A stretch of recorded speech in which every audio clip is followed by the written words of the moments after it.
How do we solve equations with variables on both sides? Topic. Hopefully you've already written that down. So we're going to take out the words. No words whatsoever. No words whatsoever today. We're just learning strategy.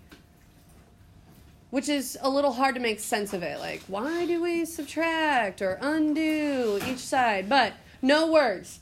Here we go. First example.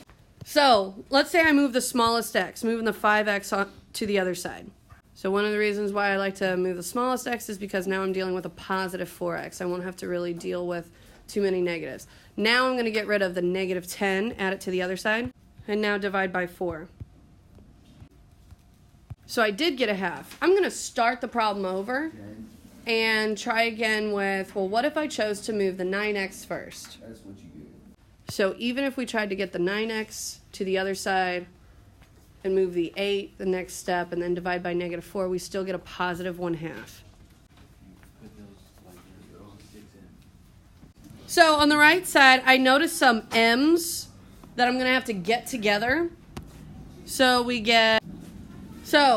on the left side, we have 6m minus 5. On the right side, we get 6m plus 7. So then I try to get the 6m's together. Because they're the same, I will just subtract 6m on both sides. So we're left with negative 5 equals 7. You've got to ask yourself, does this make sense? So we get a false statement. So there is no solution.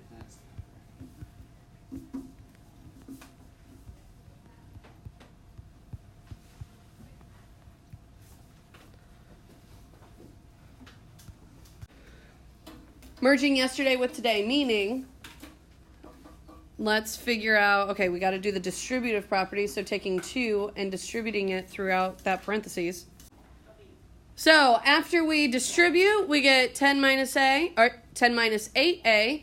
If I were to, what I call, pick on the little guy or try to get the smallest a value, or a term, I should say, to the other side, looks like I'm just going to, since they're equal, I'm going to just add 8a to both sides. We get to the end where there's no variables and we're left with a statement, and you've got to determine true or false. So there's infinitely many